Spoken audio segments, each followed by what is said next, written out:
మన ప్రభువును రక్షకుడును అయినటువంటి యేసుక్రీస్తు వారి అతి పరిశుద్ధ నామములో ఈ వీడియో చూస్తున్నటువంటి ప్రతి ఒక్కరికి కూడా మరొకసారి పాస్టర్ పునీత్ కుమార్ అయినటువంటి నేను నా హృదయపూర్వక వందనాలు తెలియజేసుకుంటున్నాను. దేవునికి మహిమ కలుగునుగాక. మరి మా యూట్యూబ్ ఛానల్ ద్వారా మీకు ఎప్పటికప్పుడు మంచి విషయాలు, మిమ్మల్ని ఆత్మీయంగా బలపరిచే ఎన్నో మంచి విషయాలను, మంచి సాక్ష్యాలను, మంచి సేవకుల యొక్క సందేశాలను సంగీతపరంగా, ఆత్మీయంగా అన్ని విషయాల్లో మీ ముందుకు తీసుకొస్తా ఉన్నా. దేవుని మహాకృపను బట్టి దేవుడే మార్గాలు సరళం చేస్తూ ఈ విధంగా మీ ముందుకు మమ్మల్ని నడిపిస్తూ ఉన్నాడు. అందులో భాగంగానే మరొకసారి మంచి దైవజనుని యొక్క కొన్ని అమూల్యమైనటువంటి విషయాలు మీ ముందుకు తీసుకొస్తూ ఉన్నా. ప్రభునంతులరా, మరి గతంలో వారి యొక్క వీడియోని మేము మన యూట్యూబ్ ఛానల్ ద్వారా అప్లోడ్ చేయటం జరిగింది. మరి మీ అందరికీ తెలిసిందే, పాస్టర్ దేవానంద్ గారు సెంట్రల్ అమెరికాలో సేవ జరిగిస్తూ, మరి ఇక్కడ రాజమండ్రికి దగ్గరలో దొమ్మేరులో సేవ జరిగిస్తూ, అలాగే హైదరాబాదులో కూడా మరి ఒక సంఘాన్ని ఏర్పాటు చేసి అక్కడ సేవ జరిగిస్తూ ముమ్మరంగా దేవుని కృపలో, దేవుని సేవలో ముందుకు వెళ్తూ ఉన్నారు. ప్రభునంతులరా, మరి వారికి ప్రత్యేకంగా దేవుడిచ్చినటువంటి పిలుపును అందుకొని తెలుగు 2 రాష్ట్రాల్లో, తెలంగాణలో, ఆంధ్రాలో 2 రాష్ట్రాల్లో కూడా సంఘాన్ని రాకడకు సిద్ధపరచాలి. రాకడకు సంబంధించినటువంటి అనేక సందేహాలు మరి చాలామంది క్రైస్తవులకు ఉన్నాయి. వారి సందేహాలను తీరుస్తూ అనేక మందిని రాకడకు సిద్ధపరచాలనేటటువంటి ఉద్దేశంతో వారు దేవుని పిలుపును అందుకొని నడుము బిగించి ముందుకు వెళ్తా ఉన్నారు. దేవునికి మహిమ కలుగునుగాక. మరి గతంలో వారి వీడియో మేము అప్లోడ్ చేశాం, మీరు చాలామంది చూశారు. మరొకసారి వారిని సంప్రదించినప్పుడు వారు మరికొన్ని అమూల్యమైనటువంటి విషయాలు మనకు అందించడానికి సిద్ధపడ్డారు. మరి వారిని కలవటం దేవుని కృపగా భావిస్తున్నాను. మరి ఈ సమయంలో అమూల్యమైనటువంటి విషయాలు వారి ద్వారా వస్తూ ఉండగా, మరి ఆత్మీయంగా మనల్ని బలపరిచే అమూల్యమైనటువంటి విషయాలు వస్తూ ఉండగా జాగ్రత్తగా మీరు ఆలకించి చివరి వరకు ఈ వీడియో చూసి దేవుని మేలులు పొందుకోవాలని ప్రేమతో మీకు తెలియజేస్తూ ఉన్నాను. వారిని మీకు మరొకసారి పరిచయం చేస్తూ ఉన్నాను. అయ్యగారు వందనాలయ్యా. Praise the Lord. వందనాలు సార్. బాగున్నారా? అవును సార్, దేవుని కృప వలన దేవుని రెక్కరెక్కల అద్భుతంగా ముందుకు వెళుతూ ఉన్నాం. మరొకసారి మనం కలవటానికి దేవుడు కృప చూపించాడు. అవును సార్. గతంలో మనం చేసినటువంటి ఇంటర్వ్యూ ద్వారా చాలా మంది బలపరచబడ్డారు.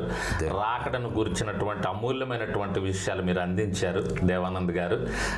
మరొకసారి మరికొన్ని అమూల్యమైన విషయాలు మీ ద్వారా వినాలని చాలా మంది ఆశపడుతూ ఉన్నారు. అవును సార్. కాబట్టి కొన్ని ప్రశ్నలు మిమ్మల్ని అడుగుతూ ఉండగా మరి ఆ సందేహాలకు మీరు సమాధానాలు ఇవ్వాలని ప్రేమతో కోరుకుంటున్నామండి. అవును sir. Praise the Lord. Right, మంచిది. అయ్యా, నేను మరి నా ప్రశ్నలు ప్రారంభం చేస్తాను. మొట్టమొదటిగా ప్రస్తుతం డిసెంబర్ మాసంలో ఉన్నాం. క్రిస్మస్ సీజను, క్రిస్మస్ పండగ అంటూ మరి క్రైస్తవులు ఎంతో సంతోషంగా పండగ వాతావరణంలో ఉన్నారు. అలాగే మనకి క్రైస్తవులుగా ప్రాముఖ్యంగా ప్రస్తుతం ఈస్టర్, గుడ్ ఫ్రైడే వీటిని కూడా జరుపుకుంటున్నారు. అసలు ఈ పండుగల గురించి బైబిల్ ఏం చెప్తుంది?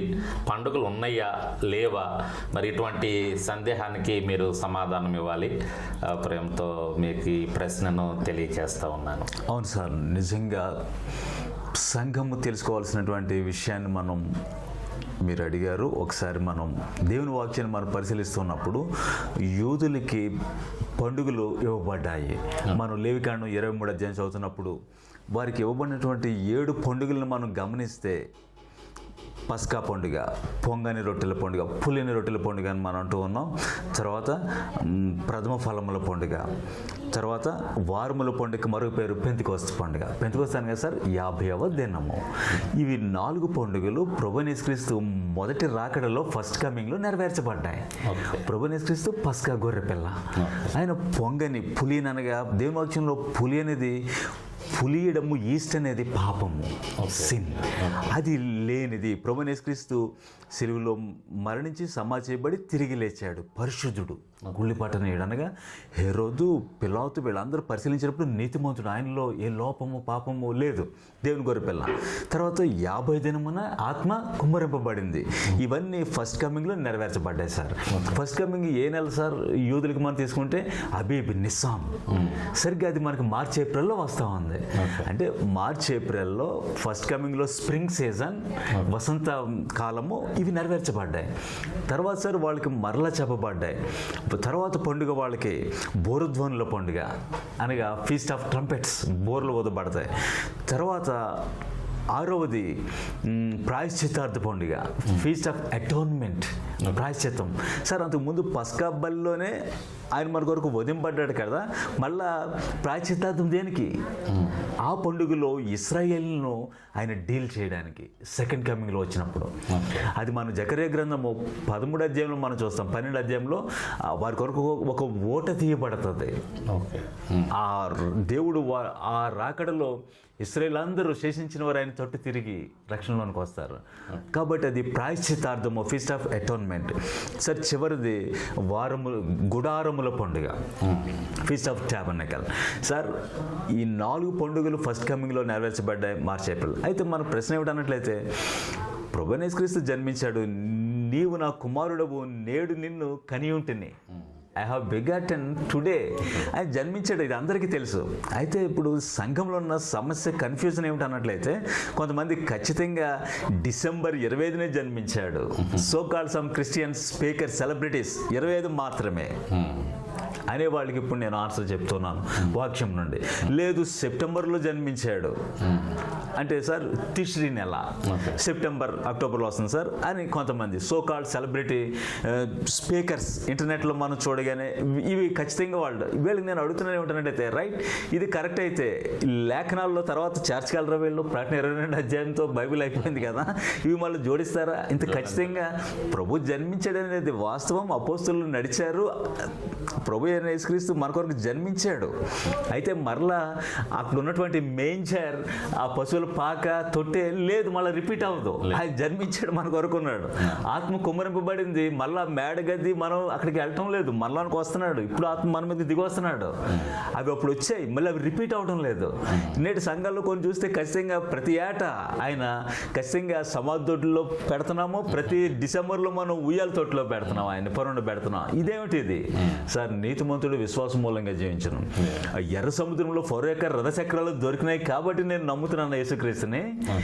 అక్కడ ఎరుకు గోళ్ళు కోల్చబడిన ఆనవాళ్ళు ఉన్నాయి కాబట్టి నేను నమ్ముతున్నానా? అవి లేకపోయినా యేసుక్రీస్తు నేను వెంబడిస్తాను, ఎందుకంటే నీతిమంతుడు విశ్వాసం మూలంగా జీవించను. కాబట్టి ప్రభువైన యేసుక్రీస్తు జన్మించాడనే వాస్తవం చాలు సార్. సార్ 25నే ఎందుకు జన్మించాడు? వీళ్ళు తీసుకున్న ప్రూఫ్లు ఏమిటి సార్? వాక్యంలో ఎక్కడా లేదు ఇవి. అయితే హిప్పోలిటస్ 2వ శతాబ్దంలో అతను చెప్పాడు, అతను రాశాడని. రెండవది అతను డియోనీసియస్ ఎక్సిగువాస్, అతని పేరు సార్ వీళ్ళు ఏం చెప్తారంటే డెనిస్ ద లిటిల్ సైంటిస్ట్. ఇతను తీసుకొచ్చాడు ఈ సో కాల్డ్ సెలబ్రిటీలు చెప్పేవాళ్ళు చెప్పేవి. అయితే నిజానికి అతను సైంటిస్ట్ కాదండి, అతను ఒక మ్యాథమెటిషియన్. 5వ శతాబ్దంలో ఉన్నాడు రోమ్లో. అతను చెప్పింది AD BCని డివైడ్ చేయడానికి ప్రభువైన యేసుక్రీస్తు జన్మించాడని తీసుకోండి అని కొన్ని విషయాలు చెప్పాడు. దాన్ని ఖచ్చితంగా త్రవ్వకాల్లో దొరికాయి అని మార్చివేశారు. సార్ వీళ్ళందరికీ నేను ఒకటే ప్రశ్న అడుగుతున్నాను, ప్రభువైన యేసుక్రీస్తు ఎవరు? దేవుడు, దేవుని కుమారుడు, దావీదు కుమారుడు, ఆయనే దేవుని గొర్రెపిల్ల. 1 కొరింథీ 5వ అధ్యాయము 7-8 వచనాలు వీళ్ళకి అందరికీ మీ ఛానల్ ద్వారా ఓపెన్గా అడుగుతున్నాను. సో కాల్డ్ స్పీకర్స్ ఎవరైతే డిసెంబర్ 25 అంటున్నారో లేక సెప్టెంబర్ అంటున్నారో, ప్రభు జన్మించాడు, ఆ విశ్వాసాన్ని నేను పట్టుకుని పరిగెడుతున్నాను, నాకు ఇందులో ఎలాంటిది లేదు.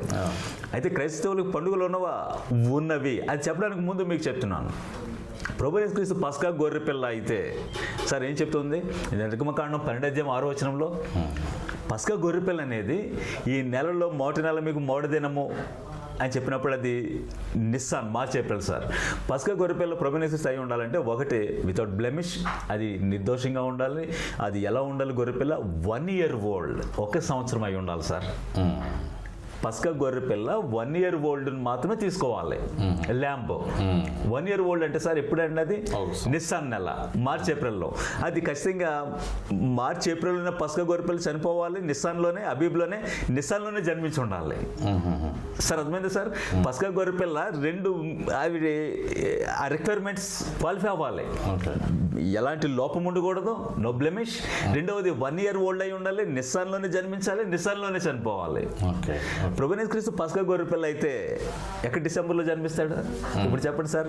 కాబట్టి మనకి పేతురు తన 2వ పత్రిక 2వ అధ్యాయంలో రాస్తూ రూపాంతర కొండ మీద తాబోరులో రూపాంతరం చెందినప్పుడు మోషే మరియు ఏలియాలు ప్రత్యక్షమయ్యారు. అప్పుడు పేతురు చెప్తున్నాడు, ఇక్కడ 3 పర్ణశాలలు కడదాం అంటున్నాడు. కానీ ప్రభు ఏం చెప్పి పైనుండి స్వరం వచ్చింది, ఈయన కుమారుడు, ఈయన మాట మీరు వినండి, ఈయనంది నేను ఆనందించున్నాను. కాబట్టి విగ్రహారాధనకు వెళ్ళకూడదు సార్. నెహుస్టాస్ అనేది ఒకటి ప్రతిమ ప్రభువైన యేసుక్రీస్తు వాళ్ళే స్తంభం మీద ఎత్తబడింది. మోషే ఎత్తాడు, అప్పుడు సర్పకోట తిన్న వాళ్ళందరూ రక్షణలోనికి వచ్చారు, అది చూసి బ్రతికారు. తర్వాత అదే నెహుస్టాను 2వ రాజుల గ్రంథం 18వ అధ్యాయంలో రాజైన హిజ్కియా దాన్ని స్మాష్ చేశాడు, డిస్ట్రాయ్ చేశాడు. అది లేదు, అంటే ఐడిల్ వర్షిప్ లేదు చర్చెస్లో.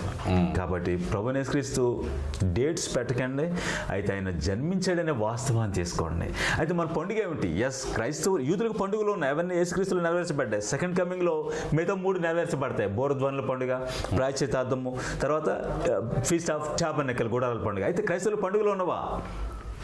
ఇవి క్రీస్తులు నెరవేర్చబడ్డాయి. పండుగ ఒకటే, సత్యమును యథార్థతను నిష్కాపాఠ్యమైన హృదయంతో పండుగ ఆచరించము. ఎస్, పండుగ అది డిసెంబర్లోనే నా ఈ పాటలో, మార్చిలోనే తలదించుకుని సిలువ పాటల లేదు. ప్రతిదినము నిష్కాపట్యము నిర్దోషత్వంతో సత్యమును రొట్టెతో పులిని రొట్టె పండుగ ఆచరించము. ఎస్ సార్, నిర్దోషంగా నడవటం, యేసుక్రీస్తు సిలువనెత్తుకు నడవటం, ఇదే మన పండుగ. దేవునికి స్తోత్రం. ఎస్, అంటే ఒక క్రైస్తవునికి ప్రతిరోజు పండగే. ప్రతిరోజు సార్ నీతిమంతుడు విశ్వాస మూలంగా జీవించిన నివసిస్తున్న కాలం నీతిగా పండుగే. దేవునికి స్తోత్రం. మంచి విషయం. మొదటి ప్రశ్నకు చక్కని జవాబు ఇచ్చారు పాస్టర్ గారు.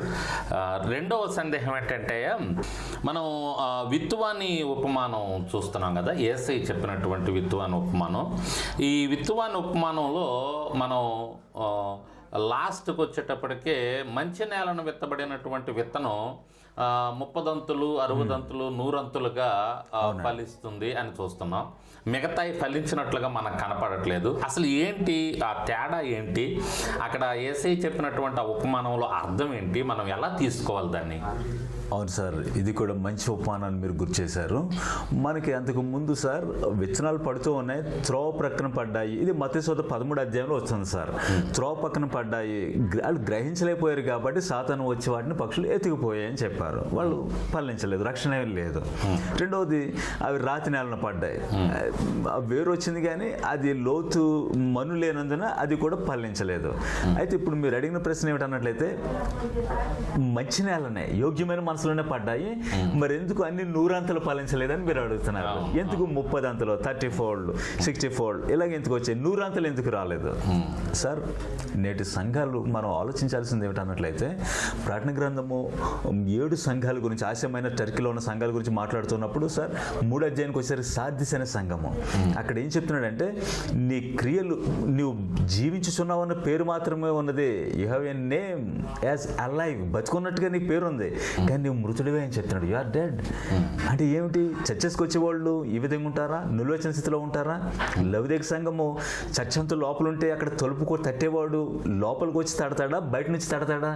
He's knocking the door outside, బయట నిలబడి కొడుతున్నాడు. అంటే శిరస్సు అయిన వాడు బయట ఉన్నాడు, సంఘం లోపల ఉంది. గొర్రెపిల్లని బయట సిలువ వేస్తున్నారండి, లోపల ధూపం వేస్తున్నారు అప్పుడున్నటువంటి ఆరాధన ఆలయాల్లో. కాబట్టి ప్రభువైన యేసుక్రీస్తు ఆయన ఈ విధంగా చెప్తూ ఉన్నాడు. నేటి చర్చెస్లో సార్ నికులాయితుల క్రియలు, బిలాము బోధ, యెజబెల్ అనే ప్రాఫెటెస్, నిలువెచ్చని స్థితిగా ఉండడం, చావునే ఉన్న క్రియలు సార్ చర్చెస్లో. వీటిని మనం ఎలా గుర్తుపడతాం అన్నట్లయితే, వీళ్ళ గురించి మాట్లాడే నికులాయితులు సార్, వీళ్ళు మొట్టమొదటిగా మనకి అపోస్తలుల గారు 6వ అధ్యాయంలో పేతురు విధంగా చెప్పాడు, మేము వాక్యోపదేశం మాని ఆహారం పంచిపెట్టడం యుక్తం కాదు, ఒక 7ని ఏర్పాటు చేసుకోండి, భక్తియు ఆత్మపూర్ణులు జ్ఞానమైన వారిని. అందులో స్టెఫన్తో పాటు నికోలస్ యోదయ మత ప్రవిష్టుడు ఉన్నాడండి. తర్వాత ఇతను నికోలస్ అంటే అర్థం ఏమిటి సార్? నికోల్ అనగా అర్థం ఓవర్కమ్, ప్రివైల్స్ అంటే గెలుస్తాడు, జయించేస్తాడు. మన సంఘం పిలువబడ్డం మీరు గెలవాలి, జయించువాడే సింహాసనం స్వతంత్రించుకుంటే జయించువాడు వీటిని స్వతంత్రించుకుంటాడని. కానీ ఆదిమ సంఘంలో ఇప్పుడు ఉన్నటువంటి డినామినేషన్లు ఏర్పడలేదండి. పౌల్ తర్వాత అప్పుడు వచ్చినటువంటి మేజర్ స్ట్రీమ్ మరొకటి నాస్టిసిజం. మీరు వినుంటారు, నాస్టిసిజం అనగా యేసు వేరు క్రీస్తు వేరు. ఇదేమిటి అంటే దేవుని కుమారుడు శిలువలో చనిపోలేదు, మరీ కుమారుడేనంట. క్రీస్తు వేరు యేసు వేరు. తర్వాత వీళ్ళు ఏం చేశారు సార్, ఈయన మాత్రం కాకుండా మరొక నాలెడ్జ్, నాస్టిసిజం అంటే నాలెడ్జ్. మన కొలసీలు రాసిన పత్రిక మొత్తం వాటి గురించే. అందుకని చెప్తాడు కొలసీ 2:9 దేవత్వం యొక్క సర్వపరిపూర్ణత శరీరం మందు క్రీస్తులో నివసించున్నది. God had Father Holy Spirit ఈయనలోకి వచ్చేసాడు. ఇది పాల్ వాళ్ళని డీల్ చేస్తా ఉన్నాడు. కాబట్టి యాంటీ క్రైస్ట్ ఎవడు సార్? క్రీస్తు విరోధి ఎవడు? యోహాను రాసిన మొదటి పత్రిక 2:22-23 మాట్లాడుతున్నప్పుడు తండ్రిని కుమారుని అంగీకరించిన వాడు వీడే క్రీస్తు విరోధి సార్. ఇస్లాం యాంటీ క్రైస్ట్. కారణం ఏంటి? ఇస్లాంలో యేసుక్రీస్తు దేవుని కుమారుడు కాదంటాం, సిలువలో చనిపోలేదంటాం ఉంది చూడండి. కాబట్టి యాంటీ క్రైస్ట్ మనం ఎలా గుర్తుపడతాం అన్నట్లయితే యేసుక్రీస్తుని డినై చేయటం. ఫాల్స్ స్పిరిట్, బ్రహ్మపరిచాత్మ, ఓల్డ్ స్పిరిట్, హోలీ స్పిరిట్ కాంతి ఎలా ఉంటుంది సార్? యోహాను రాసిన మొదటి పత్రిక 4వ అధ్యాయంలో యేసే క్రీస్తు అయి ఉన్నాడు, ఆయన శరీరధారిగా వచ్చాడని ఎవడు అంగీకరించడో వాడే క్రీస్తు విరోధి, దేవుని సంబంధి కాదు. కాబట్టి సార్ నేటి సంఘాల్లో వీటిని ఎలా గుర్తుపడతాం అన్నట్లయితే బిలాంబోధ ఏమిటి సార్? మీరు దేవుని ప్రజలను ఇశ్రాయేలుని శపించలేము కాబట్టి వాళ్ళ దేవుడే వాళ్ళని మొత్తుతాడు, వాళ్ళు పాపం చేయిస్తే. పాపం చేయించండి, వాళ్ళే వాళ్ళ దేవుడిని చంపుతాడు, తీర్పు తీరుస్తాడు, చంపుతాడు. కాబట్టి సార్ చర్చెస్లో ఉండగా యెజబెల్ బోధ ఏమిటి సార్? మీరు ప్రార్థనకి రండి, అయితే పాపాలన్నీ చేసేయండి, మీరు ఎలాగైనా జీవించండి, ఎందుకంటే ఆల్రెడీ దేవుడి మిమ్మల్ని యాక్సెప్ట్ చేసేసాడు. దీన్నే హైపర్ గ్రేస్ సార్. నేటి సంఘాల్లో ప్రాస్పెరిటీ, నేటి సంఘాల్లో నువ్వు అంగీకరించావు ప్రభుని, ఎలాగైనా జీవించు సార్. ఇదే మిస్టరీ బబులోనికి దారి తీస్తా ఉంది. ద స్పిరిట్ ఆఫ్ దీన్ని యెజబెల్, దీన్నే మరొకటి సార్ మనం అనుకునేది అస్టారోత్. సార్ ఒక విషయాన్ని మీరు చెప్పారు కదా, పండుగలు ఈస్టర్ అంటున్నాం సార్. ఈస్టర్ అంటే అసలు అర్థం ఏంటి సార్ చెప్పండి? సోకాల్డ్ ఈస్టర్ శుభాకాంక్షలు అన్నారు సార్. ఈస్టర్ అంటే అస్టారోత్ దేవత, అసలు రిజరెక్షన్ అని కాదు. అయితే తిరిగి లేచాడు, ఒక పర్టికులర్గా ఒక రోజు చెప్పి ఆ రోజే లేచాడని చెప్పడం ఏంటి? అది ఈస్టర్ అనే పేరే బైబిల్లో లేదు. కాబట్టి రిజరెక్షన్. రెండో సార్ గుడ్ ఫ్రైడే అంటున్నాం. గుడ్ ఫ్రైడే సార్ నిజంగా ఫ్రైడే అయితే సార్ మనకి మత్తయి సువార్త 12:40లో యోనా వల్లే ప్రభువైన యేసుక్రీస్తు 3 దినములు 3 రాత్రులు భూగర్భంలో ఉంటాడు సార్. కౌంట్ చేయండి, శుక్రవారం నుంచి శుక్రవారం 3 పగలు 3 రాత్రులు, శుక్ర శని ఆదివారం అంటే సోమవారం లేచి ఉండాలి. వీళ్ళు అన్నట్టు గుడ్ ఫ్రైడే కరెక్ట్ అయితే సార్ ఆయన బుధవారం అయి ఉండొచ్చు, గురువారం ఉండొచ్చు. నిజానికి ఆయన చనిపోయాడు, అది చాలు. అపోస్తుల పౌలు శ్రద్ధలే సార్. బర్త్డే గురించి ఆలోచిస్తే బైబిల్ అంతట్లో బర్త్డే గురించి ఎన్ని వచనాలు ఉన్నాయి సార్ చెప్పండి మీరు? మన వ్యూవర్స్ వినేవాళ్ళు చెప్పండి, ఎన్నిసార్లు వాళ్ళు బర్త్డే పుట్టినరోజు గురించి ప్రస్తావించాడు? 2 సందర్భాలు సార్. ఒకటి ఆదికాండం 40వ అధ్యాయంలో ఎవరు సార్? ఫరో రాజు.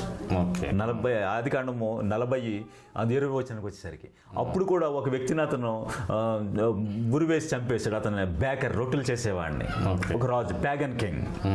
రెండవసారి మత్తయి సువార్త 14:6లో హేరోదు బర్త్డే చేసుకున్నాడు. అప్పుడు ఎవరిని చంపాడు సార్? హేరోదు జాన్ ద బాప్టిస్ట్ ని చంపించాడు. ఇది మినహాయిస్తే ఏ యోధా రాజులు కానీ ఇశ్రాయేల్ రాజులు కానీ ఎక్కడా లేదు. కాబట్టి సార్ ప్రభువైన యేసుక్రీస్తు జన్మించాడు, నేడు నేను కనిండి సార్. ఏదైనా ఒకటి జరిగిందంటే ఎలా తెలుస్తుంది మనకి? 2 థింగ్స్. ఒకటి ప్లేస్ అండ్ టైం. అలా చోట జరిగిందనడానికి ఇదే చాలు, place and time. Sir place ఎక్కడ ప్రభు జన్మించాడు? బెత్లెహేమ్. టైం కైసరాగుస్తు. చలంటే చరిత్ర పుటలో రోమ చక్రవర్తులుగా అతను ఉన్నాడు, ఆ కాలంలో జన్మించాడు, ప్రజా సంఖ్య వ్రాయబడింది. ఎస్, నీతిమంతుడు విశ్వాసం మూలంగా జీవించాడు సార్. కాబట్టి 30 అంతులు 60 అంతులు 100 అంతులుగా రావడానికి కారణం కొంతమంది అగ్ని వల్ల మండటం లేదు సార్, నిలువెచ్చని స్థితిలో పడిపోతున్నారు.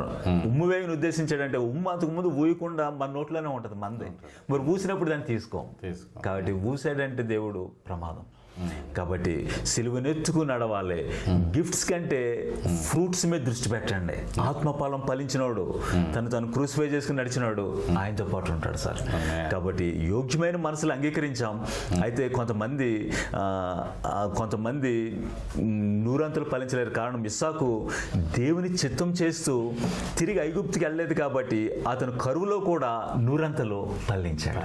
కాబట్టి తండ్రి చిత్తం చేసేవాడు ఫలిస్తాడు. కొంతమంది అలా ఉండరు కాబట్టి నామకార్థ క్రైస్తవులు మిగిలిపోతున్నారు, లోకంతో కలిసిపోతున్నారు. కాబట్టి వాళ్ళు ఈ 100-fold రారు సార్. కారణం ఇదే, దేవుని చిత్తం చేయకపోవడం. ఓకే, దేవుని చిత్తం చేసే వాళ్ళు మాత్రమే ఆశీర్వదించబడతారు, నూరంతలు ఫలిస్తారు. దేవునికి అది ఏ చర్చ్ అయినా పర్వాలేదు, లూథరన్ అయినా ఏదైనా. ఓకే, ఏ డినామినేషన్ ప్రాముఖ్యం. ఎవరైతే నిలబడతారో వారు నూరంతల ఫలాన్ని పొందుకుంటారు. దేవునికి స్తోత్రం. అయ్యా, ప్రకటన 12వ అధ్యాయంలో కనబడే స్త్రీ ఎవరు?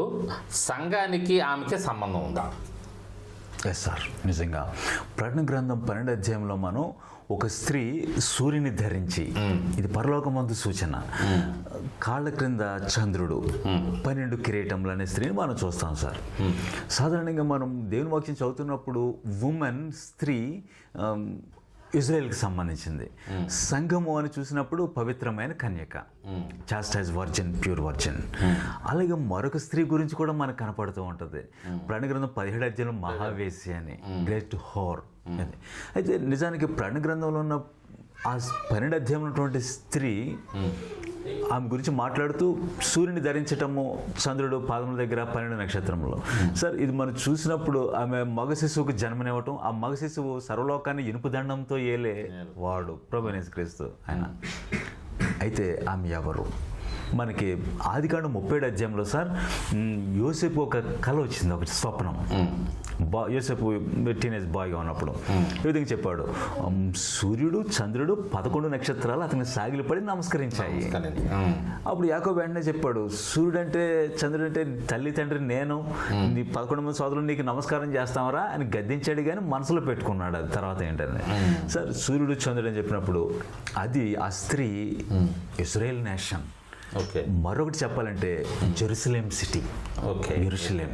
ఎందుకన్నట్లయితే ఆ తర్వాత ఆమె జన్మనిచ్చింది బిడ్డకి, ప్రభువైన యేసుక్రీస్తు. తర్వాత అక్కడ ఉన్నటువంటి ఘటసర్పం, మహాఘట సర్పము 7 తలలు, దానికి 10 కిరీటములు ఉన్నాయి. అది 3.5 సంవత్సరములు అనగా 1260 దినములు ఆ స్త్రీని హింసించడానికి, తర్వాత శేషించిన ఆమె సంతానముతో, సార్ ఇది గుర్తుపట్టుకోవాలి, ఆమెకి ఓ మగ శిశువుకు జన్మనిచ్చింది. రెండోది శేషించిన ఆమె సంతానం ఎవరన్నట్లయితే మనకు అదే ప్రకటన గ్రంథం 12వ అధ్యాయము 17వ వచనంలో దేవుని ఆజ్ఞలు గైకొనుచు యేసును గురించి సాక్ష్యం ఇచ్చే ఆమె సంతానము, రామినెంట్. ఎవరు సార్ యేసుని గురించి సాక్ష్యం ఇచ్చేది? క్రిస్టియన్స్. కాబట్టి వాళ్ళతో యుద్ధం చేయడానికి సార్ ఫ్యూచర్లో ఒక యుద్ధం జరగబోతా ఉంది.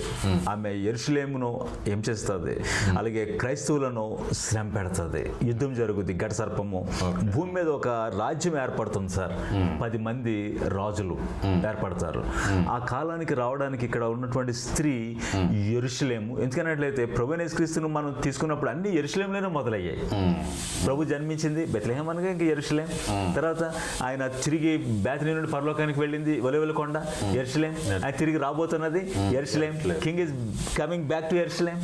ఇంకా సంఘం ఏర్పడింది 50 దినం పెంతెకోస్తు, యెరూషలేం. కాబట్టి యెరూషలేం జన్మనిచ్చింది బిడ్డకి, ప్రభువైన యేసుక్రీస్తు. సంఘం అక్కడ జన్మించింది, శేషించిన సంతానం. కాబట్టి ఇజ్రాయేల్ దేశము యెరూషలేం, ఆమె సంతానం అనగా సంఘం అని చెప్పబడుతుంది. కాబట్టి ఆమె ఒక మాటలో చెప్పాలంటే పైన యెరూషలేం మనకు తల్లి షారాను, మనకి గలతీయులు రాసిన పత్రిక 4:24లో 2 నిబంధనలన్నీ ఇవన్నీ చెప్పబడ్డాయి. కాబట్టి ప్రస్తుత యెరూషలేం దాస్యమందు ఉన్నది, పైన యెరూషలేం మనకి స్వతంత్రం ఉన్న మన తల్లి. కాబట్టి ఆ స్త్రీ యెరూషలేం అని నేను బలంగా నమ్ముతున్నాను. యెరూషలేం, మనం కూడా బిడ్డలం, యెరూషలేం బిడ్డలం. వెరీ గుడ్ సార్, మంచి వివరణ. సార్, క్రైస్తవ లోకానికి ఎప్పటి నుంచి ఉన్నటువంటి ఒక పెద్ద సందేహం, ఇప్పుడు ఆ 2 సాక్షులు ప్రకటన గ్రంథంలో కనపడే ఆ 2 సాక్షులు, ఆనోక్ అని, ఏలియా అని, మోషే అని, అసలు ఎవరు, వారిని సంఘం చూస్తుందా? దీని మీద మీ అభిప్రాయం చెప్పండి సార్. సార్, చాలా మంచి ప్రశ్న అడిగారు, మీరు గుర్తు చేశారు. ఇద్దరు సాక్షులు, 2 విట్నెసెస్ గురించి చాలా కామెంటరీస్ ఉన్నాయి సార్, రకరకాల మనం వింటూ ఉన్నాం. మీరు చెప్పినట్టుగా హనోక్ అని, మోషే అని, లేదు ఏలి అని ఇలా చెప్తున్నారు సార్. అయితే మనం దేవుని వాక్యం చదువుతూ ఉన్నప్పుడు వాళ్ళ గురించి మన ప్రస్తావన మొట్టమొదటిగా మనకి జకర్యా గ్రంథం 4వ అధ్యాయం 11వ వచనంలో ఉంటుంది సార్. జకర్యా 4:11లో వీళ్ళు సర్వలోక నాథునికి ప్రక్కన 2 ఒలీవ చెట్లని, బంగారపు తైలముని వీళ్ళు పోస్తూ ఉన్నారని, బంగారపు కొమ్ముల నుండి తైలం వస్తూ ఉందని అభిషేకం పొందిన వారు అని ఉంది సార్. ఇదే విషయం మనకి ప్రకటన గ్రంథం 11:4లోకి వచ్చేసరికి వీరు సర్వలోకానికి ప్రభు అయిన వారి ఎదుట నిలుచున్న 2 ఒలీవ చెట్లను కూడా మళ్ళీ వాళ్ళని ప్రస్తావించబడి ఐడెంటిఫై చేశారు అక్కడ. కాబట్టి అక్కడ జకర్యా చెప్పాడు వీళ్ళ గురించి. ఏమై ఉంటారు సార్? వీళ్ళ పరిచర్ని చూస్తే మనకి క్లూ, హింట్ దొరుకుద్ది అండి. వీళ్ళు ఇష్టమైనప్పుడల్లా ఆకాశాన్ని మూసివేస్తారు, వర్షం రావాలన్నా రాకూడదన్నా అగ్నిని రప్పించేస్తారు. ఇది ఒకటే. రెండవసారి వీళ్ళు నీళ్లను రక్తంగా మార్చేస్తారు. వీళ్ళు నానావిధమైన తెగుళ్ళ చేత అప్పుడు ఉన్నటువంటి ప్రజలను బాధించగలరు వీళ్ళు అని వీళ్ళు సూచక్రియలు, అద్భుతాలు అని చెప్తూ ఉన్నారు సార్. ఇవి 2 మనం తీసుకున్నప్పుడు మలాకి పుస్తకం 4వ అధ్యాయంలో మనకి 4వ అధ్యాయంలో ఉన్నటువంటి చిన్న అధ్యాయంలో ఇద్దరు గురించి ప్రస్తావించబడింది. ప్రభువు నియమింపబడినటువంటి ఆ ఇనుప కొలిమి, ఆ రాబో ఉగ్రత దినం రావడానికి ముందు మోషే ధర్మశాస్త్రాన్ని జ్ఞాపకం చేసుకోండి. ఓకే, ధర్మశాస్త్రం మళ్ళీ జ్ఞాపకం చేసుకోమని ఎందుకు చెప్పాడు? ధర్మశాస్త్రం జ్ఞాపకం చేసుకోండి. రెండవది, నా ప్రవక్తని ఏలియాను పంపిస్తాను నేను రావడానికి ఆ రాకడకు ముందని సార్. మళ్ళీ 2 ప్రాఫెట్లు. మరి వీళ్ళిద్దరు సార్ మనం ప్రభువైన యేసుక్రీస్తు రూపాంతరం చెందినప్పుడు కొండ మీద, తాబోరు కొండ మీద మోషే మరి ఏలియా కనిపించి ఆయన నిర్గమం గురించి, ప్రభువా నువ్వు ఈ విధంగా నువ్వు రాకడ గెత్సేమనే తోటలో ఎలా ఉంటుందని బహుశా మాట్లాడుతూ ఉండవచ్చు ఆయన శ్రమల గురించి. ఇద్దరు మళ్ళీ వచ్చారు. కాబట్టి సార్ నేను నమ్ముతూ ఉన్నది క్లూస్, హింట్స్ ద్వారా నిజానికి హనోక్ కూడా మరణం చూడకుండా వెళ్ళిపోయాడు ఏలియా ఎలాగైతే వాళ్ళ పరిచర్ని బట్టి వాళ్ళు మోషే మరియు ఏలియా ప్రవక్తలు సార్. వాళ్ళు ఎప్పుడు వస్తారు అన్నట్లయితే, అంటే మీరు ఆ రూపాంతరం చెందిన దగ్గరది ఆధారం చేసుకొని చెప్పగలుగుతున్నారా? రెండవది మలాకి పుస్తకం 4వ అధ్యాయంలో మీరు మోషే ధర్మశాస్త్రాన్ని జ్ఞాపకం చేసుకోండి. రెండవది ఏలియాని నేను పంపిస్తాను ప్రభు రాకడకు ముందు అన్నారు. కాబట్టి వీళ్ళిద్దరూ రెండవది పరిచర్య సార్. వీళ్ళ పరిచర్య, వీళ్ళు ఆకాశాన్ని మూయగలరు, అగ్ని దిగి వస్తుంది. ఏలియా చేశాడు పరిచర్య, ఆకాశాన్ని మూసేశాడు. అలాగే మోషే కూడా కావాల్సినట్టుగా ఆయన నీళ్లను రక్తంగా మార్చడం, ఈజిప్ట్లో జరిగినటువంటి ఆ మిరకల్స్ అన్ని కూడా మోషే ఉన్నాడు సార్. కాబట్టి వీళ్ళిద్దరు అది. అయితే వీళ్ళ పరిచర్య యెరూషలేములో జరుగుద్ది సార్. 3.5 సంవత్సరముల కాలము. అది ఎప్పుడు జరుగుద్ది? సంఘం ఏమైనా చూస్తుంది అన్నట్లయితే సార్, యెరూషలేము ఇప్పుడు జరుగుతున్న యుద్ధాల్లో ఒక యుద్ధంలో ఓడిపోద్ది. జకర్యా 14:2 ప్రకారం అందులో ఓడిపోయినప్పుడు సార్ టెంపుల్ కడతారు. ఇజ్రాయెల్ 3rd టెంపుల్ అంటున్నాం. పాలస్తీనా సెపరేట్ స్టేట్ ఏర్పడుద్ది. ఇవి జరిగినప్పుడు సార్ ఈ ఇద్దరు సాక్షులు వస్తారు. వీళ్ళు మోషే ఏలియాకి ఐడెంటిఫైగా కనపడుతున్నారు. బహుశా వీళ్ళే అయ్యి ఉండొచ్చు, ఎక్కువ అవకాశాలు కనపడుతున్న వీళ్ళు యెరూషలేములో పరిచయం చేస్తారు గోనెపట్టు కట్టుకొని 3.5 సంవత్సరంలో. అప్పుడు క్రీస్తు వీధి మరొక ప్రక్కన ప్రభుకి వీళ్ళిద్దరు ఉంటే, మరో ప్రక్కన the antichrist, false prophet, వాళ్ళిద్దరు అటువైపు ఉంటారు, ఇటువైపు వీళ్ళిద్దరు ఉంటారు. ఓకే, మనం చూస్తాం, సంఘం చూస్తుంది. అయితే ఇప్పుడు ర్యాప్చరు, సెకండ్ కమింగ్ 2 వేరా, లేదా గొర్రె పెండ్లి విందు ఎప్పుడు జరుగుద్ది?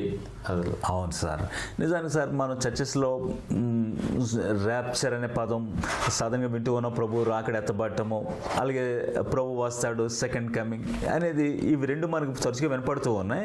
ఇవి 2 మనం చూస్తూ ఉన్నప్పుడు ర్యాప్చర్ అనేది ఆలోచిస్తే మనకి మొదటి తెస్సలోనికీయులకు రాసిన పత్రిక 4:17 దేవుని బోరుతో, ప్రధాన దూత శబ్దంతో, అలాగే మొదటి కొరింథీ 15:51-52 మనం కడబోరుతో, రెప్పపాటులో మార్పు చెందుతాము అని చెప్తూ ఉన్నాడు. అందుకని మనం చూసినప్పుడు ఆయనతో పాటు ఇక్కడ పరిశుద్ధులతో వస్తాడు, దూతలందరూ ఆయనతో పాటు వస్తారని చెప్పబడింది. రెప్పపాటులో మనం మారుతాం. అయితే ఆయన ఎక్కడికి వస్తాడు సార్? భూమి మీదకి రావటం లేదు, పూర్తిగా ఆకాశం మధ్యలోనికి వస్తున్నాడు. మనం వెళ్ళి మేఘముల మీద కలుసుకుంటాం. అయితే ఆయన కూడా మేఘం మీద వస్తున్నాడు, మనం ఆయన కలుసుకుంటాం. ఇది ర్యాప్చర్, కొనుక్కోబడటం. అది అయితే ప్రకటన గ్రంథము 19 అధ్యాయము 5, 6, 7 వచనాలకు వస్తున్నప్పుడు పరలోకం తెరవబడింది, తెల్లని అశ్వము మీద కూర్చున్న ఒకడు ఆయన వస్తున్నాడు. పరలోకపు సేనలో ఆర్మీ ఆయన వెనక వస్తూ ఉంది తెల్ల వస్త్రాలు ధరించి. ఇక్కడ మొదటి దశలో రాసిన పత్రిక 4:17లో ఆయన దేవుని బోరుతో ఆయనతో పాటు పరిశుద్ధులు వస్తున్నారు, దూతలు వస్తున్నారు. కానీ అక్కడ వేరే సందర్భంలో ఆర్మీ వస్తూ ఉంది. ఆర్మీ వచ్చేది అక్కడ క్రీస్తు విరోధితో ఆయన వార్ చేయడానికి, యుద్ధం చేయడానికి, అబద్ధ ప్రవక్త క్రీస్తు విరోధితోటి. అది సెకండ్ కమింగ్, అది ఫైనల్ కమింగ్. అప్పుడు ఆయన భూమి మీదకి ఒలివల కొండ మీదకి అడుగు పెడతాడు. అయితే ర్యాప్చర్ అనేది రెప్పపాటులో మనల్ని తీసుకుని వెళ్ళిపోతాడు. అయితే ఆకాశంలో మనం కలుసుకుంటాం. అయితే అక్కడి నుంచి మనం గొర్రెపిల్ల పెండ్లి విందు ఆయన దగ్గరికి వెళ్ళిపోతాం. ప్రకటన గ్రంథం 19 అధ్యాయంలో. అయితే సార్ ఇక్కడ మీరు అడిగిన ప్రశ్న ఏమిటన్నట్లయితే ఈ ర్యాప్చర్కి సెకండ్ కమింగ్కి గ్యాప్ ఎంత ఉంటుంది? మనకు వాక్యం చెప్పట్లేదు కానీ అయితే ఈ ర్యాప్చర్ జరిగేది ఎప్పుడన్నట్లయితే సంఘం శ్రమలకు ముందు వెళ్ళిపోతుందా అంటున్నారు కదా. లేదు సార్, 100% మనం శ్రమల గుండా వెళ్తాం. మీకు ప్రూఫ్ చెప్పాలంటే 2 తెస్సలోనికైలు రాసిన పత్రిక 2 అధ్యాయంలో ఉంది సార్. మొదట ప్రస్తుతం సంబంధించి నాశనపాత్రుడు పాపురుషుడు బయలుపడితేనే కానీ ఆ దినము రాదు. ఆయన మన యుద్ధకు రావటం, మనం ఆయన యుద్ధ కలుసుకోవటం, దీన్ని ఆధారం చేసుకుని. అలాగే సార్ ఆయన వచ్చినప్పుడు ర్యాప్చర్, ఆయన వచ్చినప్పుడు రిజరెక్షన్ జరుగుద్ది, పునరుద్ధానము. అందులో సార్ ప్రకటన గ్రంథం 20 అధ్యాయం 4 వచనాలు 5, 6 వచనాలు చదువుతున్నప్పుడు ఆ రిజరెక్షన్లో ప్రతిమకు నమస్కరించిన వాళ్ళు, యాంటిక్రైస్ట్కి లోబడిన వాళ్ళు, ముద్ర వేయించుకున్న వాళ్ళు కూడా, వేయించుకోకుండా తిరస్కరించిన వాళ్ళు కూడా, చంపబడిన వాళ్ళు అప్పుడు లేస్తారు. అంటే ర్యాప్చర్ అనేది after mark of the beast. Sir సంఘమా గుర్తు చేసుకోండి, శ్రమల గుండా మనం వెళతాము. ది యాంటిక్రైస్ట్ని, ఫాల్స్ ప్రాఫిట్ని మనం చూస్తాము. వాళ్ళు ఉన్నారు, త్వరలో తెర మీదకి వాళ్ళు వస్తారు, మనం వాళ్ళని చూస్తాం, ఈ శ్రమల గుండా వెళతాం. వీటి తర్వాత ర్యాప్చర్ జరుగుద్ది. అయితే పాత్రలు సార్ మనకి ప్రకటన గ్రంథం 16 అధ్యాయంలో పాత్రలు కుమ్మరం పడతాయి, అవి దేవుని ఉగ్రత సార్. అయితే ఈ సంఘము పడే శ్రమలు సాతాను ఉగ్రత, దాని గుండా మనం వెళ్తాం కానీ దేవుని ఉగ్రతకి మనం గురికాము. ఈ రెండింటికి మధ్యలోనే మనం వెళ్తాము. పాత్రలకు ముందు అనమాట, అందులో మనం ఉండవు. ఎందుకన్నట్లయితే నోహు వలే ఉంటుంది సార్. నోహు ఓడలోనికి వెళ్ళిన తర్వాత కదా నాశనం అయ్యారు తరం మిగిలిన వాళ్ళు. లోతు వాళ్ళ కుటుంబం బయటకు వచ్చాక కదా అగ్నిగంధకాలు వచ్చినాయి. రాహబని వేసిన తప్పించినప్పుడు కదా ఎరుకోని మొత్తం కాల్చివేశారు వీళ్ళు. కాబట్టి నీతిమంతులు తప్పించబడతారు. కాబట్టి మనం ఎత్తపడిన తర్వాత అప్పుడు దేవుని ఉగ్రత పడుద్ది. అయితే ఈ లోపల మనం శ్రమలో టెస్ట్ పాస్ అవ్వాలి. అంటే ఈ 666 ముద్ర అనేది వస్తుంది కూడా మనం, అవును సార్, ఎదుర్కొంటాం. చర్చ ఉంటుంది, అప్పుడు సంఘం ఉంటుంది. ఇది అయిన తర్వాత మనం ఎత్తబడిన తర్వాత అప్పుడు కుమ్మరించబడతాయి. ఆ ఫైనల్ యుద్ధం జరిగిన తర్వాత అదే ఆర్మీకి యుద్ధం. అది జరిగిన తర్వాత అయితే గొర్రెపిల్ల పెండ్లి విందు కాలము ఇన్ని సంవత్సరాలని తెలియదు కానీ మనం ఎత్తబడిన తర్వాత తండ్రి ఇంటికి వెళ్ళిపోతాం, అంతఃపురంలో మనం దాచపడతాం. అప్పుడైనా వచ్చి యాంటిక్రైస్ట్ని హతం చేసిన తర్వాత 1000 ఏళ్ల పాలన జరుగుద్ది. అప్పుడు 1000 ఏళ్ల పాలన సార్ పోతా ఉండే ఎలా ఉంటుందని మీరు అడుగుతారు, ఒకసారి అడిగినట్టున్నారు సార్. ఎలా ఉంటుంది సార్? ఆదాం పడిపోక ముందు ఏదేని తోటి ఎలా ఉంది సార్? అంత అద్భుతంగా ఉంటుంది. పరిశుద్ధంగా దేవుడు వచ్చి మాట్లాడుతున్నాడు, ప్రతిష్ఠ గుడారం వల్ల వస్తున్నాడు. కాబట్టి అలా ఉంటుంది. అక్కడ ప్రభు మనతో పాటు పాలిస్తాడు. అద్భుతమైన వాతావరణం ప్రభు సన్నిధి ఉంటుంది సార్. అది 1000 ఏళ్ల పాలన సార్. సెకండ్ కమింగ్ తర్వాత 1000 ఏళ్ల పాలన సార్. ర్యాప్చర్ వెంటనే కాదు, ర్యాప్చర్ తర్వాత ఎంతకాలం మనకు తెలియదు, గ్యాప్. అక్కడే గొర్రెపిల్ల పెండ్లి విందు జరుగుతుంది. అది ప్రకటన 19 అధ్యాయంలో ఉంది. అయితే మిస్టరీ బబులోనికి తీర్పించిన తర్వాతే, ఈ యాంటిక్రైస్ట్ని మనం చూసిన తర్వాతే ఈ ర్యాప్చర్ జరుగుతుంది. ఈ ప్రకటన 17లో ఉంది మిస్టర్ బబులోను మహావేశ్య. ఏంటి సార్, ఎవరు? అవును సార్. అయితే మనం 12 అధ్యాయంలో ఒక స్త్రీని చూసాం, యెరూషలేము అని మనం మాట్లాడుతున్నాం. ఇజ్రాయెల్ ఆమె బెడ్లో శేషించిన వారు సంఘం అని. సార్ మరొకటి మీరు అడిగారు కదా, ప్రకటన 17 అధ్యాయం ఉన్నటువంటి స్త్రీ, ఆమె గురించి చూస్తే మహావేశ్య అని. ఆయన ధూమ్ర వర్ణ రక్తవర్ణములతో నిండిన వస్త్రములు ధరించి బంగారంతో ముత్యంతో అలంకరింపబడింది, ఏహేను వాటికి తల్లి అని చెప్తూ ఆమె చేతిలో బంగారు పాత్ర. సార్ సంఘమైన మన చేతిలో రక్షణ పాత్ర ఉంది, కప్ ఆఫ్ సాల్వేషన్. ఈ మహావేశ దగ్గర ఉన్నటువంటి బంగారపు పాత్ర సార్, అది భూరాజులను మరియు భూలోక జనులు దాన్ని తాగేస్తున్నారు, ముత్తులైపోయారు సార్. ఇది మనం చూసినప్పుడు మనకి బబులోన్ ఉంది. నెబుకద్నెజరు రాజు యొక్క పట్టణమే అతని రాజధాని బబులోను. మరి అయితే ఈ కాలంలో అది ఇరాక్ ప్రాంతము శిథిలమైపోయింది. మరి బబులోన్ మళ్ళీ రివైవ్ అవుతుందా? అది ఒక ఒరిజినల్ సిటీనా లేక అది ఒక స్పిరిట్? అది దాని బిహైండ్ పనిచేసేది సార్. మీకు నేను ప్రస్తావించాను, ఇప్పుడు ఈ పండుగలు ఉంటున్నాయి కదా, ఈ పండుగలు ఎక్కడి నుంచి వచ్చాయి, ఎవరు వచ్చినాయి? ఈ అస్టరోత్, ఈస్టర్, ఇప్పుడు క్రిస్మస్ అనేది కూడా ఒక బలమైన వాదన ఉంది. ఈ డిసెంబర్ 25 సన్ గాడ్, ఈజిప్ట్స్ ఆరాధించే ఆ గాడ్ కాన్స్టెంటైన్ చక్రవర్తి ప్రారంభించాడని 3వ శతాబ్దంలో ఇవన్నీ వస్తున్నాయి సార్. దీన్ని మనం ఏమంటున్నామంటే ఈమె పాత్రలోనిది, బంగారు పాత్రలోనిది ఏమైంది తాగుతాం అనే అర్థం. సంఘాలు కూడా దీనికి లోబడిపోతున్నాయి. ఈ మనం ఆలోచిస్తే ఇది యేసుక్రీస్తు అనే శిరస్సును హత్తుకోకుండా, శిరస్సు క్రింద ఉండకుండా, యేసుక్రీస్తును విడిచిపెట్టి ఉపదేశంలోనూ ప్రవర్తనలోనూ అన్ని విషయాల్లోనూ తొలగిపోయిన వాళ్ళు, ఆరోగ్యకరమైన బోధన నుండి తొలగిపోయిన వాళ్ళు, అలాగే అన్ని మతములు కలుపుకుంటేనే ఈ మిస్టరీ బబులోన్ సార్. ఓకే, వీళ్ళు శిరస్సు కింద ఉండరు, వీళ్ళు బబులోన్ పండుగలు అనగా ఇవన్నీ ఆచరించేస్తారు, ఇవి ఆలోచించరు, విశ్వాసం మూలంగా నడవరు. కాబట్టి ప్రస్తుతం ఈ స్పిరిట్ పనిచేస్తూ ఉంది. దీనికి Roman Catholic Pope the Francis త్వరలో అతను హెడ్గా మారి ప్రపంచ మతాలను కలిపేసుకుంటాడు. చాలా మంది పెంటికోస్ట్ అంటే హైపర్ గ్రేస్, ప్రాస్పరిటీ, వీళ్ళందరూ కూడా వాళ్ళ కిందకి వెళ్ళిపోతారు. అంటే జేఎస్ మాత్రమే కాదు, అన్నిటినీ తీసుకోండి, వన్ వరల్డ్ రిలీజన్. అదే మిస్టరీ బబులోన్.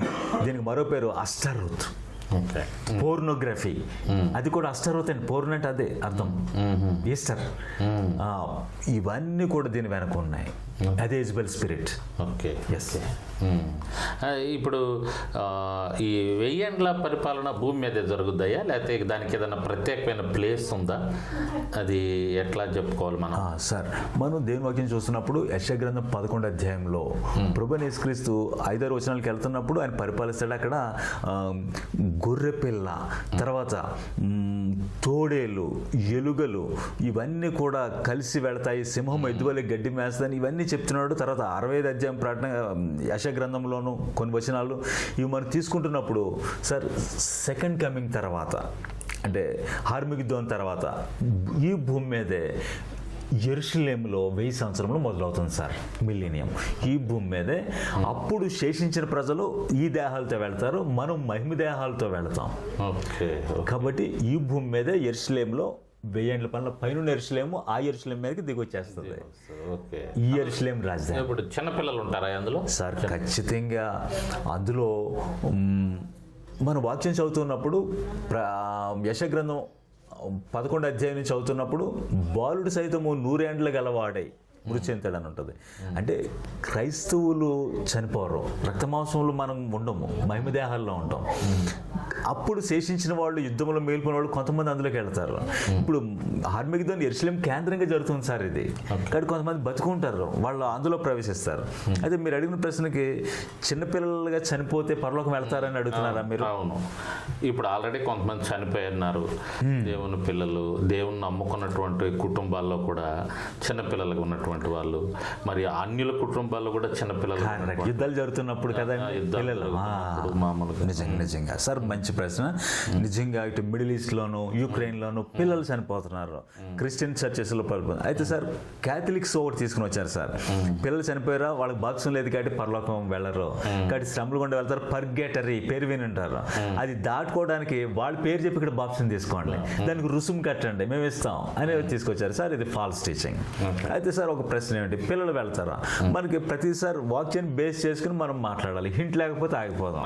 క్లూ మనకి ఏమిటి సార్, మనకి మత్తయి 18వ అధ్యాయంలో మీరు మార్పు నొంది బిడ్డల వంటి వారు అయితేనే కానీ దేవుని రాజ్యంలో ప్రవేశించరు అన్నాడు. ఆయన చెప్తూ బిడ్డలు వెళ్తారని, బిడ్డల్లో మనం మారాలంటున్నాడు. అంటే బిడ్డల నుంచి నేర్చుకోవాల్సి ఉంది. వాళ్ళు క్వాలిఫై అవుతున్నారు బిడ్డలు అంటే ఏ వయసు దాకా అని ప్రశ్న వస్తూ ఉంటుంది. తర్వాత మీరు ఈ బిడ్డలు పరలోక ముందు నా తండ్రి ముఖాన్ని చూస్తున్నారు అంటున్నాడు. ఈ బిడ్డలని చేర్చుకున్నవాడు నన్ను చేర్చుకున్నాడని అంటున్నాడు. సార్ ఇది మనం తీసుకుంటున్నప్పుడు ప్రభువైన యేసుక్రీస్తు తండ్రి పనుల్లో ఎప్పుడు మొదలు పెట్టాడు సార్? పరలోక తండ్రి పనుల్లో మందిరంలో ఎప్పుడు కూర్చున్నాడు? 12వ ఏటలో కాడి ఎత్తుకోవటం అని యూదులు ధర్మశాస్త్రం నేర్చుకునే వయసు మొదలైందని అర్థం. సార్ నేను వాక్యాన్ని తెలుసుకుంది ఏమంటానట్లయితే 12 సంవత్సరాల కింద, ఇప్పుడు 13-14 ఏళ్ళు వచ్చిన వాళ్ళు పోర్నోగ్రఫీ చేస్తున్నారని మనం ఇంటర్నెట్లో చూస్తున్నాం. 10-12 ఏళ్ల ప్రాయం వాళ్ళు సార్ పసి బిడ్డలే. వాళ్ళు చనిపోతే బాప్తిసం అక్కర్లేదు, దేవుని రాజ్యంలో వాళ్ళు ఉంటారు, తీర్పు దేవునిది. అయితే వాళ్ళు నరకానికి మాత్రం వెళ్ళరు. చిన్న బిడ్డలు దేవుని రాజ్యంలో ఉంటారు. సార్ ఇప్పుడు ఈ ప్రత్యక్షపు గుడారం ఉంది కదా, అది ఎందుకు ఇచ్చాడు?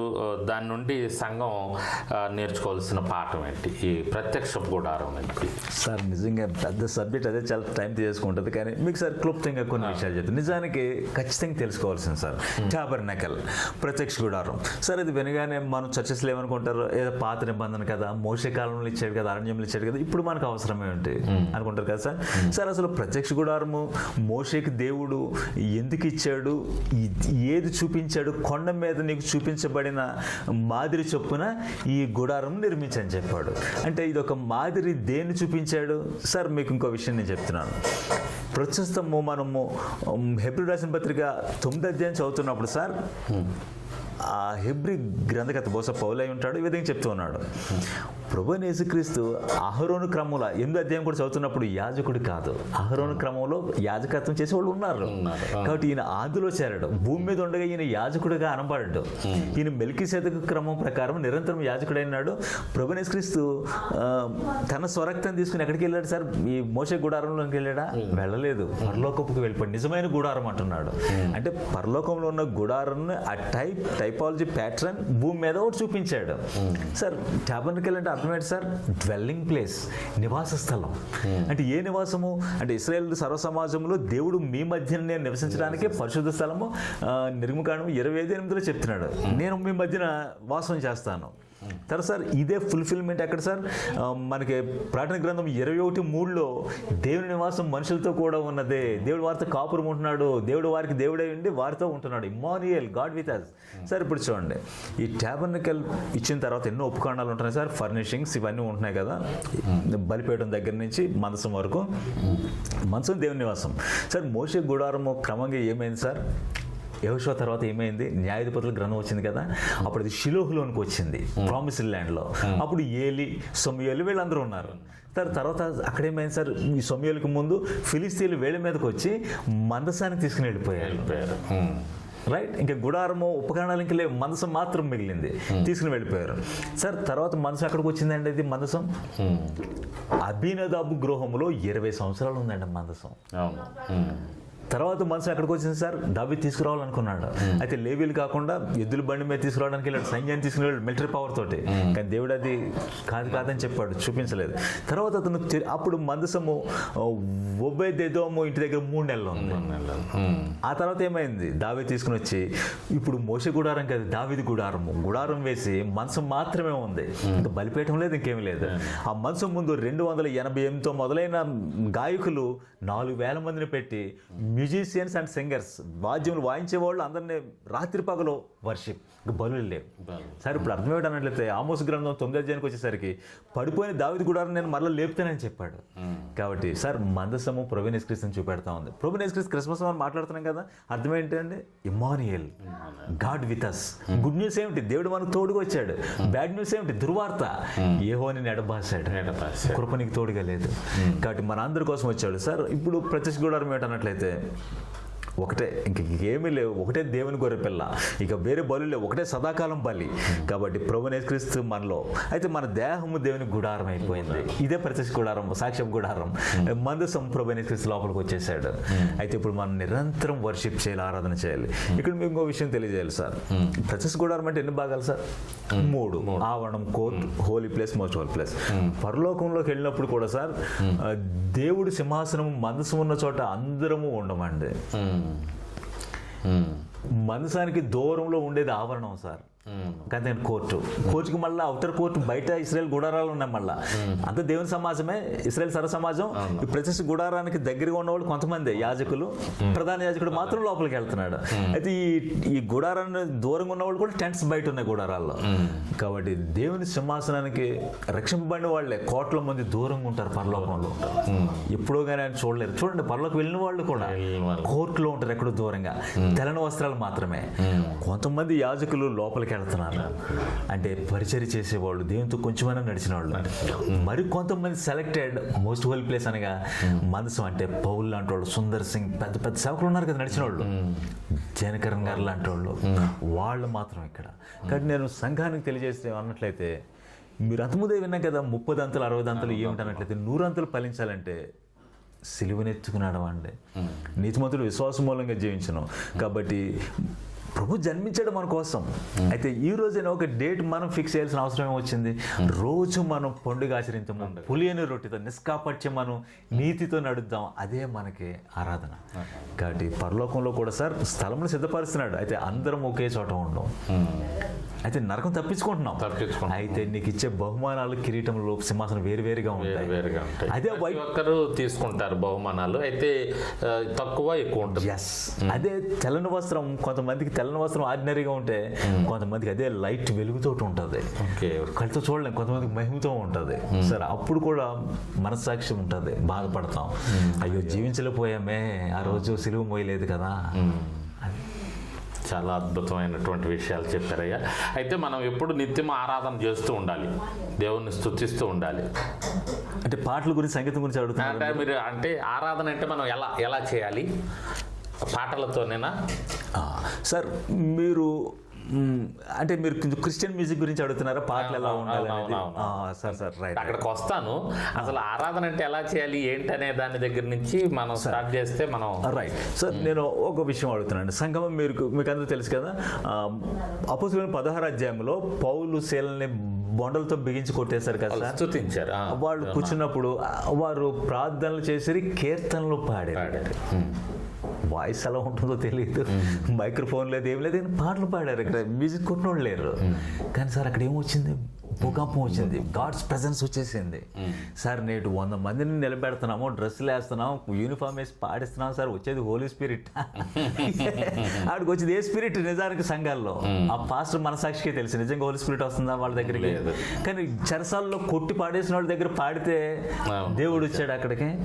సార్ ప్రభు అయిన యేసుక్రీస్తు మేడగది తర్వాత ఆయన పస్కాన్ని తీసుకొని ఆయన కీర్తనలు పాడుచు ఒలీవల కొండకి వెళ్ళారు, గొత్సేమేన తోటకి వెళ్తున్నారు, కిద్రోను వాగు దాటి వాళ్ళు కీర్తనలు పాడారు, వాయిద్యంలే. అయితే మనకు వాక్యము ఎఫెసీయులకు రాసిన పత్రిక 5:19, కొలసి 3:16 మనకు చెప్తున్నాడు, కొత్త నిబంధనలు కూడా కీర్తనలతోనూ సంగీతంతో మ్యూజిక్ ఉంది. అయితే సార్ ఇక్కడ ఒక హెచ్చరిక, వార్నింగ్ ఏమిటన్నట్లయితే, ఆమోస్ గ్రంథం 5వ అధ్యాయము 6వ అధ్యాయము, ఆమోస్ 6:5 చదివేసరికి కొంతమంది దావీదు వలె లైక్ డేవిడ్ వాయిద్యాలు కల్పించుకొని పిచ్చి పాటలు పాడుతున్నారంట. ఇదే పిచ్చి పాటలు చెప్పాడు. ద్రాక్ష ఉంది, నాకు వేరే వాళ్ళు పిచ్చి ద్రాక్ష అంటున్నాడు, అందులో అంటుకట్టబడటం లేదు. సార్ ఏమిటి అన్నట్లయితే, సార్ 119 కీర్తన 172 వచనంలో ఆయన వాక్యమును గురించి నా నాలుక పాడను. Sir Christian songs world songs కొండవండి. వరల్డ్ సాంగ్స్ పాడాలంటే ఎవరు ఉండాలి సార్? ఒక ఘంటసాల రావాలి, మహమ్మద్ రఫీ, అంటే స్వరం బాగుండాలి కదా. అయితే క్రిస్టియన్ పాటలు దావీదు స్వరం ఎలా ఉంటుందో మనకు తెలియదు, కానీ ఇశ్రాయేలు దేవునికి మధురగానము చేశాడు. సొలొమోన్ వాయిస్ మనకు తెలియదు, మోషే వాయిస్ తెలియదు, వాళ్ళు కీర్తనలు పాడారు. పౌలు వాయిస్ ఎలా ఉంటుంది సార్? అతనే చెప్పాడు, అతను చూపునకు బలహీనంగా ఉంటాడు, అతని మాటలో కొరగానివి ప్రసంగం, అంటే మంచి వినసొంపుగా వాయిస్ ఉండదు పౌలు, కానీ అతని పత్రికలు బలీయమైనవి, మైటీ ఎపిసల్స్, అంటే ఆర్డినరీ సింగర్స్. కాబట్టి సార్ పాటలు ఎలా ఉండాలి సార్ అని మీరు అడిగితే, వాక్యాన్ని బేస్ చేసుకుని ఉండాలి, వాక్యమే పాట. అది ఎలా ఉండాలి సార్? మ్యూజిక్ లోకంలో ఉన్నట్టు మ్యూజిక్ మనకు ఉండకూడదు. మనదంతా కూడా సార్ మన దేవుడు పరిశుద్ధుడు, నేను పరిశుద్ధుని కనుక మీరును పరిశుద్ధులైనటువంటి కాబట్టి హోలీగా మనం ఆరాధించాలి సార్. హోలీ ఇప్పుడు అంటే కొన్ని పాటలు సినిమా మ్యూజిక్తో కలిపి వస్తూ ఉన్నాయి, అవి వ్యర్థం అంటారు. సార్ నేను మీకు ఏం చెప్తానంటే సార్, సార్ దేవుని కృపలో నేను కూడా చాలా పాటలు రాసి రికార్డ్ చేసి పాడాము. అలాగే నేను సెంట్రల్ అమెరికాలో హొందురస్లో నా భార్య నేను చోట సంఘం ఏర్పడితే దేవుని కృప వలన స్పానిష్ భాషలో ఒక 9 పాటలు ప్రభు ఇచ్చాడు, అవి పాడుతున్నాం అక్కడ, అవే వాళ్ళు వచ్చి పాడుతున్నారు, పాడుతున్నారు స్పానిష్ పాటలు. సార్ నాకు ఎవరు నేర్పారు? నాకు సంగీతం సరిగమలు తెలియదు, మ్యూజిక్ రాదు, తెలియదు, ఏది పియానో కూడా వాయించలేను, కానీ రాగం వచ్చేస్తా ఉంది, అవి పాడుతున్నాం. సార్ మీరు ఎలా ఉండాలంటున్నారు కదా సార్. అయితే మన బేస్ ఏమిటి సార్? క్రిస్టియన్ కాలింగ్ ఏమిటి? లోకంలో నుండి మనల్ని పిలుచుకున్నాడు బయటికి, లోకస్తులం మనం కాదు, చీకటిలో నుంచి బయటకు వచ్చాం. మన దేవుడు పరిశుద్ధుడు కదా, కాబట్టి మన దేవుడు మన సంగీతం నేర్పుతున్నాడు, పాట ఆయన ఇస్తాడు. కాబట్టి సార్ నాకు దేని కృపలో మ్యూజిక్ చేసే బ్రదర్స్ కూడా మారుమనసు పొందిన వ్యక్తే. విక్టర్ అని ఆయన రక్షణ పొందిన వ్యక్తే మ్యూజిక్ చేస్తున్నాడు. నేను సార్ ఫిమేల్ పాటలు పాడించానా, ఎన్నో పాడించానా, అంతా ఒకరికి ఇచ్చాను. మారుమనసు పొందిన వ్యక్తి సిస్టర్ అమెజాన్, మిగతా వాళ్ళని కలుపుకోవట్లేదు నేను. అందుకని సార్ వాళ్ళు గుర్తుపెట్టి మీరు ఆ మ్యూజిక్ అడిగారు కాబట్టి. ఇప్పుడు హేమాజాన్ గారు వేరే పాటలు పాడట్లేదా సార్? ఆవిడ వేరే క్రిస్టియన్ పాటలు పాడద్దు కానీ సినిమా పాటలు పాడదు. Okay, right sir. ఆవిడ రక్షణ పొందిన తర్వాత ఆపేసింది సినిమా పాటలు, కానీ వేరే సేవకులు పాడొచ్చు, మేము అబ్జెక్ట్ చేయం. ఎస్ పాడొచ్చు, క్రిస్టియన్లో అనేక అవయవాలు ఉన్నాయి, పాడొచ్చు. సార్ ఇంకో విషయం మీకు గుర్తు చేస్తాను అడిగారు కాబట్టి, సార్ గుడారంలో స్ట్రేంజ్ ఫైర్ అప్లై చేయకూడదు, అన్యాగ్ని. సార్ లేకుండా 10 అధ్యాయాలు మనం చూస్తాం కదా, అహరోను కుమారులు అన్యాగ్ని సమర్పించి హతమైపోలేదా? కానీ స్ట్రేంజ్ ఫైర్ తీసుకురాకూడదు. ఏ ఫైర్ ఇచ్చాడో అదే మనం తీసుకుని రావాలి. కాబట్టి మ్యూజిక్ హోలీగా ఉండాలి, దేవుని భయంతో ఉండాలి సార్. దేవుని భయంతో ఇచ్చాడా మీరు చేయండి, ఆత్మతో సత్యముతో. ఎగ్జాక్ట్లీ, స్పిరిట్ ఉండాలి సార్, ఫ్లెష్ ఉండకూడదు సార్. స్పిరిట్ కి ఆపోజిట్ వర్డ్ అంటే ఫ్లెష్, మాంసము, అది పని చేయకూడదు, అది ఆబ్సెంట్ అయిపోవాలి, స్పిరిట్ లో వెళ్ళాలి. ఎస్. ఏదో మీరు రాసిన పాటల్లో బాగా ప్రాచుర్యం పొందింది, మీకు బాగా ఇష్టమైంది ఒకసారి అట్లా సార్ మీరు బాగా అడిగారు, కానీ నేనే అన్నోన్ పర్సన్, ఎన్నే తెలియదు. మన పాటలు కూడా మేము ఎక్కడ వాటిని అమ్మకం చేయలేదు సార్, ఫ్రీగా ఇచ్చేస్తున్నాం. సిస్టర్ పాడిన పాటలో ద్రాక్షావల్లిని నిజమైన ద్రాక్షావల్లి, ఇలా కొన్ని పాటలు ఉన్నాయి సార్. అలాగే స్పానిష్లో దేవుడు ఇచ్చిన పాటలు త్వరలో రికార్డ్ చేస్తాం. ఒకసారి స్పానిష్ పాట ఒకటి పాడండి సార్. మీరు అడిగారు కాబట్టి స్పానిష్ పాటలో మీకు ఆ వచనం ఏమిటి అర్థం అవ్వాలంటే మీకు సార్, ఉదయం బండి గొర్రెపిల్ల శక్తి ఐశ్వర్యం జ్ఞానం బలం పండుగ అర్హుడని ఉంది కదా సార్, అది స్పానిష్లో నాకు పాట ఇచ్చాడు సార్. El Cordero, గొర్రెపిల్ల, Cordero. El Cordero que fue sacrificado. El Cordero que fue sacrificado. Merece recibir el poder y la riqueza, la sabiduría y la fuerza, el honor y la alabanza, toda la gloria, el Cordero. ఆమేన్. Super sir. ఇది sir ఉదయం బండి గొర్రెపిల్ల శక్తి జ్ఞానం బలం ఐశ్వర్యం పొందుకు అర్హుడు, ఇది పాడతాం sir. Okay okay okay. Spanish లో మొత్తం 9 పాటలు. 9 పాటలు సార్, అవి రికార్డ్ చేస్తాం వెరీ సూన్. ఓకే ఓకే, త్వరలో చేయబోతున్నది. ఇంకా మీరు ఏ భాషలు మాట్లాడగలరయ్యా? స్పానిష్, తెలుగు?